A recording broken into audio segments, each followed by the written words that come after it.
Isang maganda at maaraw na Martes sa ating lahat, mga kabarangay mag-iibon at mga kalapatids. Ngayon ay isang mainit na araw at tayo'y nag-release o nagpakawala ng ating mga warrior.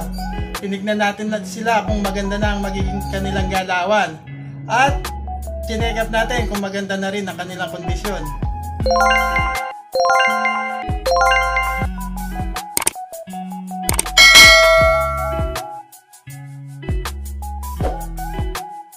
Yan mga kabarangay mag-iibon at kalapatids, tinignan na rin natin o chine-check na rin natin ang kanilang mga poop o kanilang mga dumi.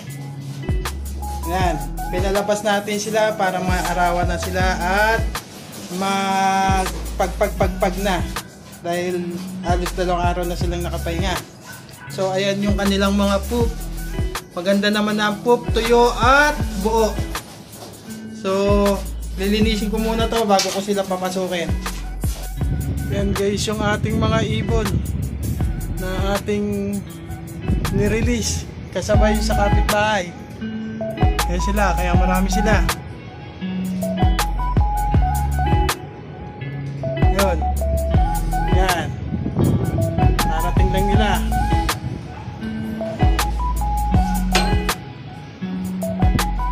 Yan sila. Yan. Maya naman. Yan, nagpapasukan na sila. Yan, nagpapasukan na sila. Oh. Kasi oras na. Yan. Papasok na tayo kasi parang gutom na sila. Ulit. Yan. Ang ating mga warrior na nagsipasok na. Hingal na sila.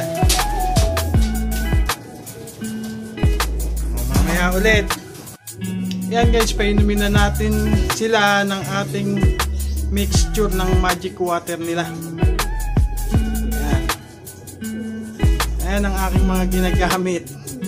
Ang aking hinahalo sa kanilang inumin.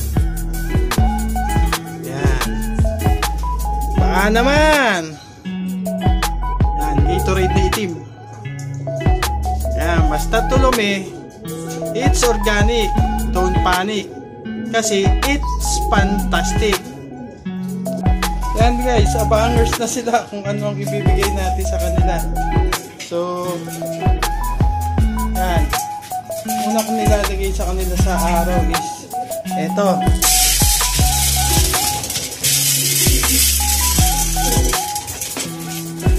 Kailangan yung madaling malusaw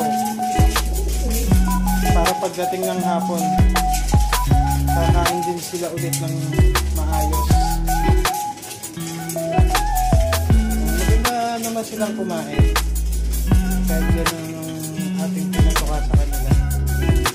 So butin tayo lang natin maubos yung ating itinakil sa kanila na powder pellet, tapos lalagyan natin sila ng ibang kakainin nila. Okay, tapos nung pellet at yung maliliit na ibinigay ko, bibigyan ko na sila ng regular mixture nila. Ayan.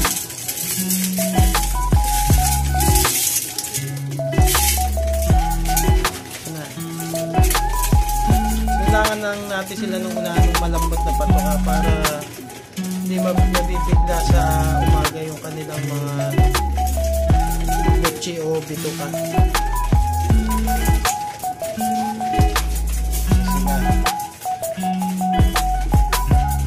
Dito kayo doon sa ating mga warrior na umuwi. Kainin muna natin sila. Kaya ulit. Then guys, naglagay tayo ng paliguan. Subukan natin kung maliligo na ang ating mga warrior para makondisyon na sila agad. Yan, okay, alright. Siligo ang ating mga warrior. Yan, sige, para makondisyon kayo. Maibalik kung nagamit yung conditioning yun. Sige, ligo. Sarap maligo.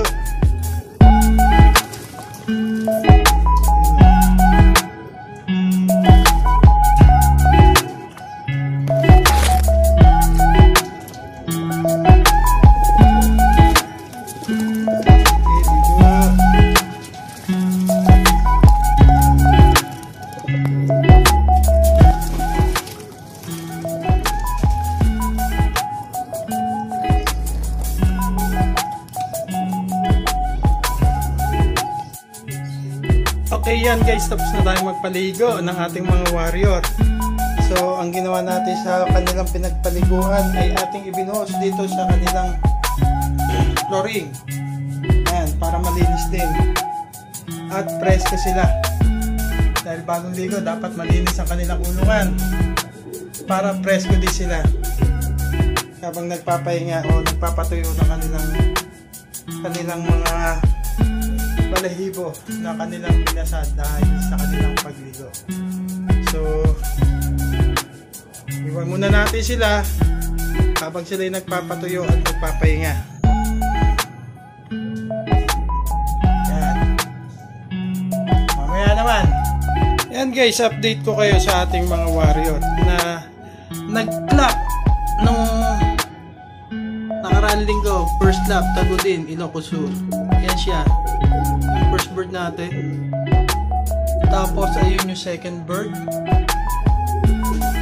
Ayun yung third bird. Tapos ayun yung fourth bird. Ayun yung mahihain na yan ang ating fifth bird. 6 7 8. Ayan yung mga warrior natin na umuwi. Sad to say, wala na si Puti. Hindi na nagpakita si Puti. Yan. Yan ang ating mga warrior na umuwi. Bali, 8 out of 9 tayo sa Tagudin, Ilocos Sur. Yan. Yan sila. Ayun. Ito. Ayun. Ito pa. Yan. Yan yung ating mga warrior.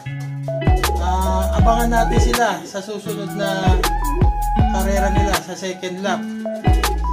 Kaya kailangan i-condition natin silang maigi para bumalikat o pumalag ulit sa liparan. Yan. Yan guys, dito ko na muna tatapusin ang video ito. At kung nagustuhan mo ang aking video, don't forget to like, share, and comment. Hit mo yung bell notification button para updated ka sa malalabas kong video. Mag-subscribe at mag-views ka na rin para kumpleto ang tuning mo dito sa Barangay Mag-Ibon TV. Hanggang sa muli mga kabarangay at kalapatid. Ingat and see ya!